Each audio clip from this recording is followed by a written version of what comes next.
할렐루야. 주 안에서 사랑하는 성도님들, 지난밤 편히 주무셨는지요? 오늘은 9월 18일 금요일 시편 11편부터 14편까지 성경을 쓰는 날입니다. 보통 시편 2편 내지 3편을 여러분이 써 오셨는데 오늘 4편이라고 하니까 조금 부담되시나요? 걱정하지 마십시오.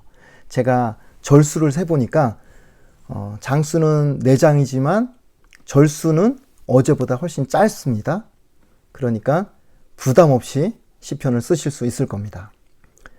모쪼록 오늘 시편 이 4편을 쓰게 되는 날이니까 다른 때보다 갑절의 은혜가 여러분의 심령 가운데 넘치기를 주님의 이름으로 축복합니다.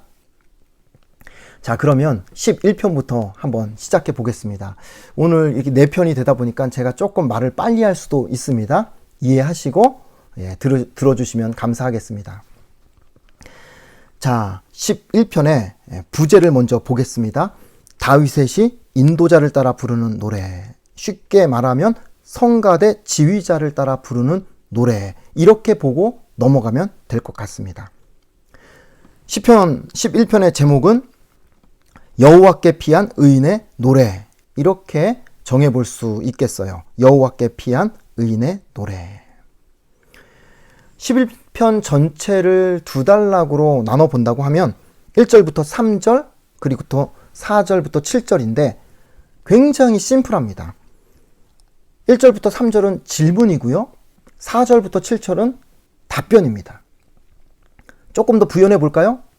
1절부터 3절은 절망 속에서 질문을 하는 거고요. 4절부터 7절은 확신 가운데 해답을 얻는 거예요. 제가 이렇게 설명을 붙여놓고도 제가 보니까 너무나도 잘했다 생각이 들더라고요. 여러분, 11편이 가진 독특한 이 특징이 뭐냐면 문답 형식의 구조를 가진 시편입니다. 말씀드렸듯이 전반부에는 위기를 만나서 절망 속에 질문을 던지고 후반부에는 확신 속에 답을 얻는 문답 구조의 형식을 가지고 있다. 한번 내용을 보실까요? 1절부터 3절까지 어떤 질문들이 나오는지. 내가 여호와께 피하였거늘, 1절입니다. 내가 여호와께 피하였거늘 너희가 내 영혼에게 새같이 내 산으로 도망하라 함은 어찌민가. 약간 반어법적인 질문이긴 하지만 어쨌든 질문 형식입니다. 내용을 설명드리자면 다윗이 위기를 만나서 하나님을 찾고 하나님께로 피신을 했어요. 그랬더니 주변에 친하다는 사람들이 다윗을 찾아와서 한다는 얘기가 지금 하나님께 피할 때가 아니라고, 좀 산으로 도망가라고. 산으로 도망간다는 건 세상에 좀 다른 방법을 찾아봐야 되지 않겠느냐, 그런 이야기들을 했다는 거죠. 2절을 보시면 얼핏 보면 질문으로 안 보이죠. 여러분 성경은 질문으로 안 나올 겁니다. 그런데 다른 역본으로 보면 질문으로 나와요. 한번 여러분 성경과 제가 보여드리는 자막을 비교해 보세요. 악인이 활을 당기고 시위에 화살을 메워서 마음이 바른 사람을 어두운 곳에서 쏘려 하지 않느냐. 너희가 그렇게 마음이 바른 사람을 해하려 하지 않느냐라는 이렇게 반어법적인 질문입니다.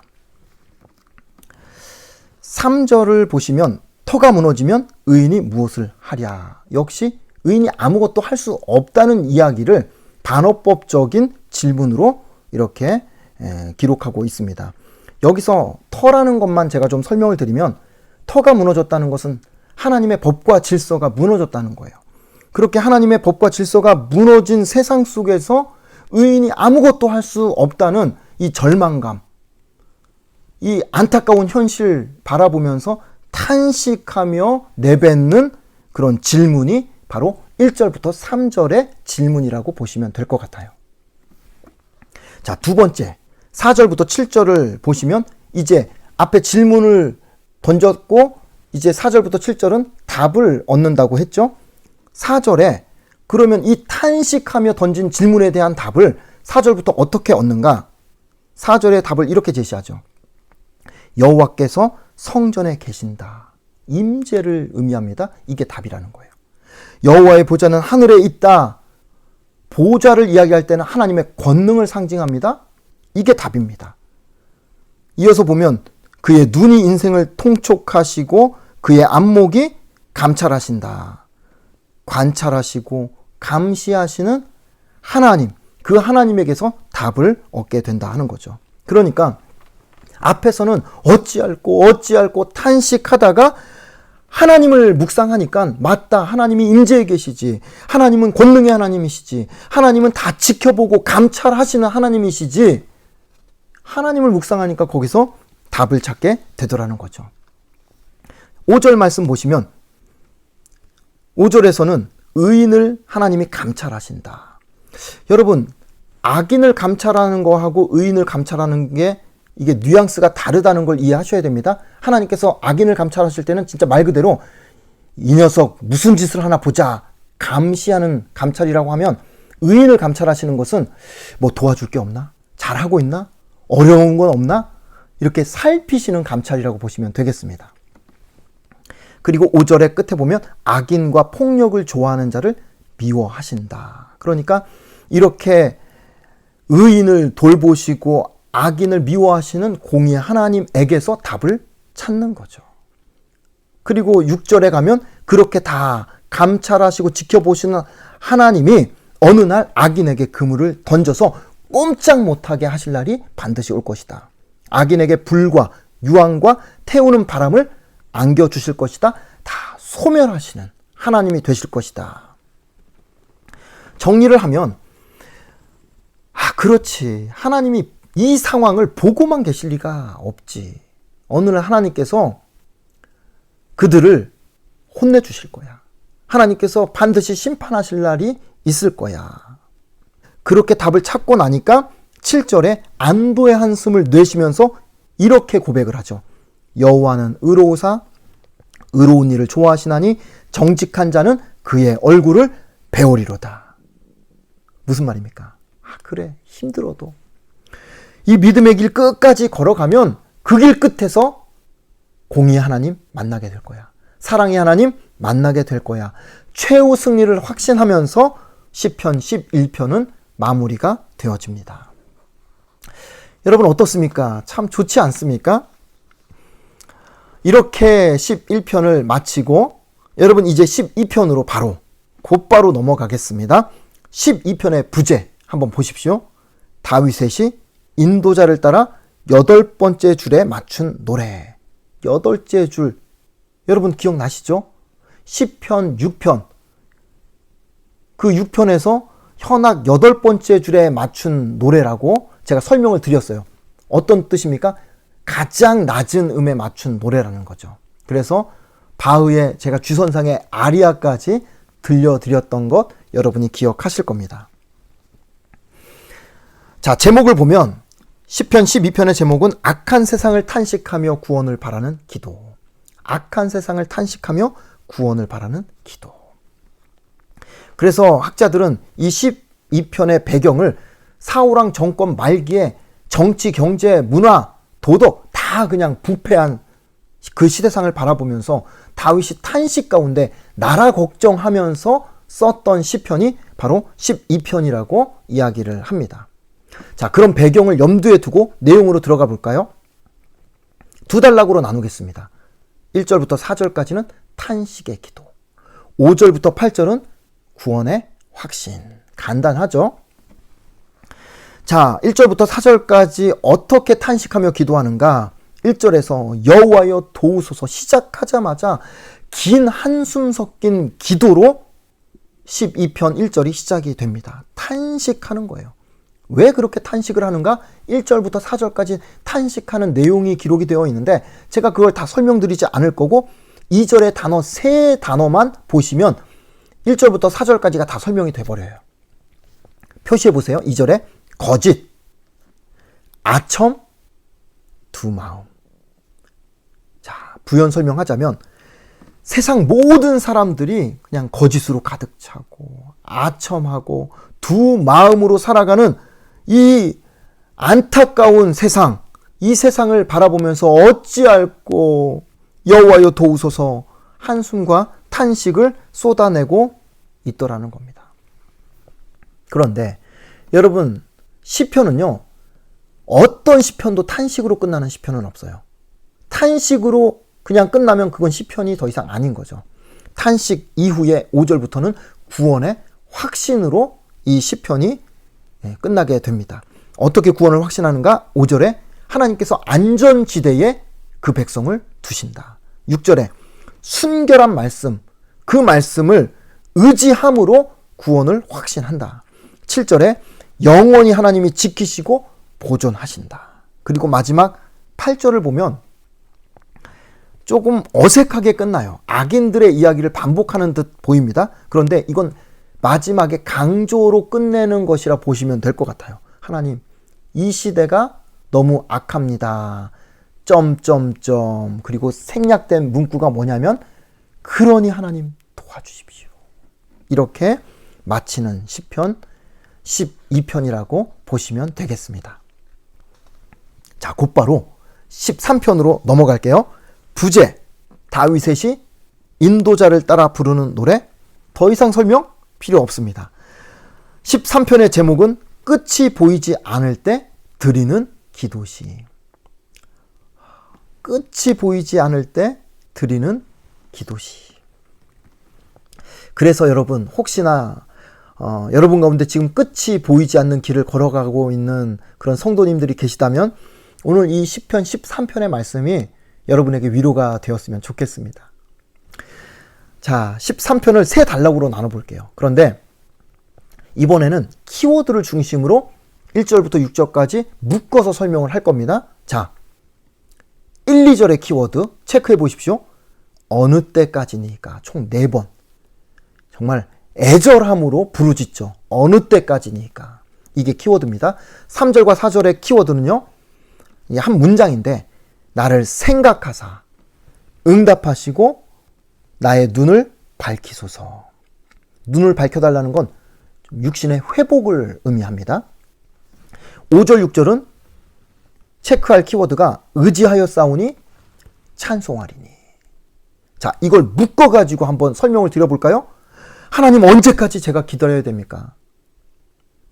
혹시 저 잊어버리신 거 아니에요? 하나님, 그렇게 바쁘세요? 저를 좀 기억해 주세요. 하나님, 응답해 주세요. 제 육신을 좀 회복시켜 주세요.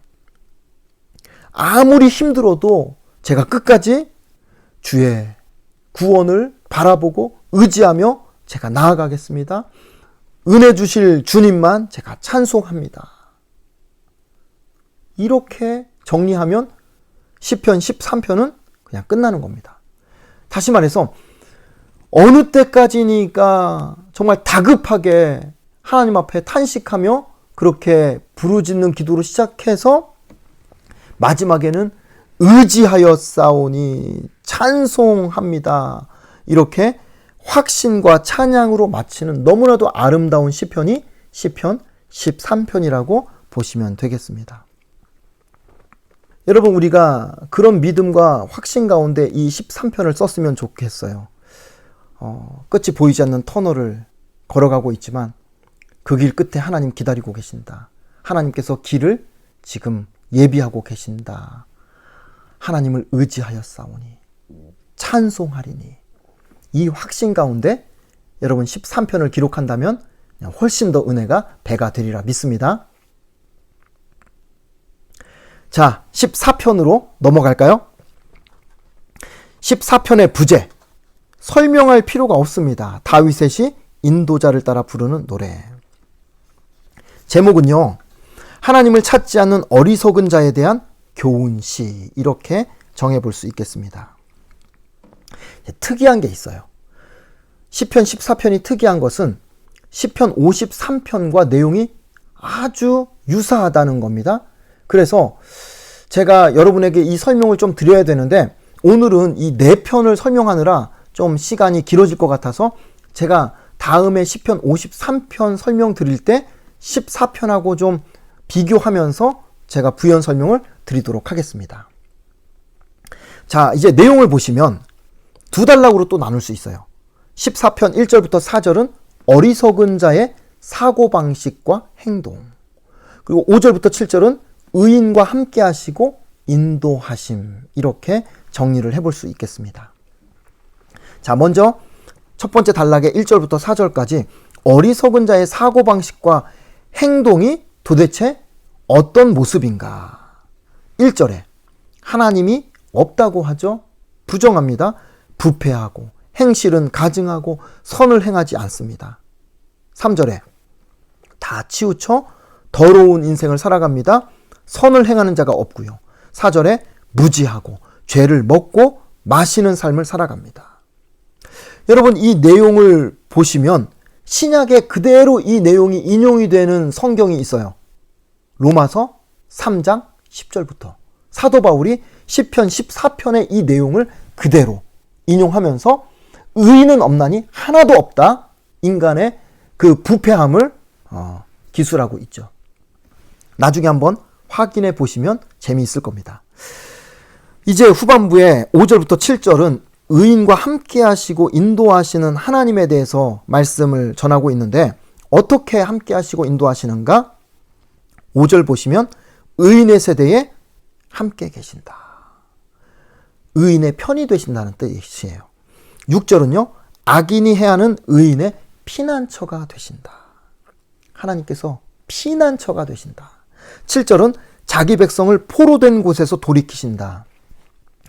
이 포로된 곳은 바벨론 포로 이런 의미라기보다는 뭔가 삶에 묶이고 얽히고 설키고 어려운 고난을 의미하는 거죠. 그 고난에서 하나님께서 돌이켜 주신다. 이런 뜻입니다. 저는 오늘 이 시편 14편의 해설을 마치면서 하나님을 찾지 않는 어리석은 자의 이 삶을 다시 한번 묵상을 해보게 됩니다. 왜냐하면 저나 여러분이 하나님을 몰랐을 때 또는 하나님을 만나지 못했을 때 인격적으로 하나님을 경험하지 못했을 때 우리의 삶이 그랬거든요. 죄가 죄인 줄 모르고 좌우를 분별하지 못하고 영적인 분별력 없이 그냥 죄를 먹고 마시는 인생을 우리가 살았거든요. 아마 지금도 만약에 하나님이 아니었다면 지금 이 시간에 결단코 이 영상을 볼 일도 없을 것이고 성경을 읽지도 않고 쓸 일도 없었을 겁니다. 오히려 그 시간에 세상 헛된 것을 쫓아다니면서 죄 지으면서 허랑방탕하게 시간을 낭비하면서 아마 세월을 허송세월했을 겁니다. 그런데 얼마나 감사합니까? 하나님이 우리를 먼저 찾아와 만나주시고 믿음을 선물로 주셨어요. 보이지 않는 하나님을 믿을 수 있는 믿음을 허락하여 주셨어요. 그리고 그 하나님이 나와 함께 하신다는 이 확실한 믿음 가운데 하루하루 참 어려운 시기를 살아가고 있지만 버텨낼 힘과 능력을 하나님으로부터 공급받고 있다는 겁니다. 그러니 제가 우리 성도님들 가운데 참 힘겨운 삶을 살아가는데 참 믿음으로 버텨내고 그렇게 예배하고 기도하는 성도님들 보면 도대체 그 원동력이 어디서 나올까? 답은 하나님밖에 없더라는 거예요. 남편이 지금 누워 있어서 남편 케어하느라 뭐 하나 제대로 할 수 있는 것도 없고 언제나 회복이 될지 기약이 없는 삶을 살아가는데 그런데 기도해요. 찬송해요. 그래도 믿음을 잃어버리지 않고 꿋꿋이 버텨나가고 있습니다. 그 힘이 어디서 나올까? 답은 하나님밖에 없더라는 거예요. 경제적인 어려움으로 지금 수년간 계속해서 이 문제가 풀리지 않아서 참 어려운 시간들을 보내고 있는 성도님들이 계신데 그런데도 봉사해요. 그런데도 성경 읽고 성경 써요. 도대체 어디서 저런 힘이 나올 수 있을까? 하나님밖에 답이 없더라는 거예요. 하나님을 믿고 예배하는 우리의 인생 가운데 때로는 힘겨운 시간들, 참 오랜 세월들을 겪어내야 할 때가 있지만 자, 그럼에도 불구하고 5년, 10년, 20년 무너지지 않고 버텨낼 수 있는 힘이 도대체 어디서 나오는가? 하나님밖에 없더라는 거죠. 하나님밖에 없더라는 거죠. 그게 얼마나 감사한지. 저는 오늘 이 시편 11편부터 14편을 써 내려가실 여러분들이 단순히 글자로 시편을 쓰는 시간이 아니라 이 시편 쓰기가 하나님 앞에 올려드리는 감사의 편지가 되었으면 좋겠어요. 찬송의 편지가 되고 은혜의 편지가 되고 기쁨의 편지가 되었으면 좋겠습니다. 여러분, 오늘 하루 하나님이 함께 하실 겁니다. 승리하실 겁니다. 이 확신 가운데 오늘도 성령 충만한 기쁨의 날 되시기를 주님의 이름으로 축복합니다. 여러분, 내일 뵙겠습니다.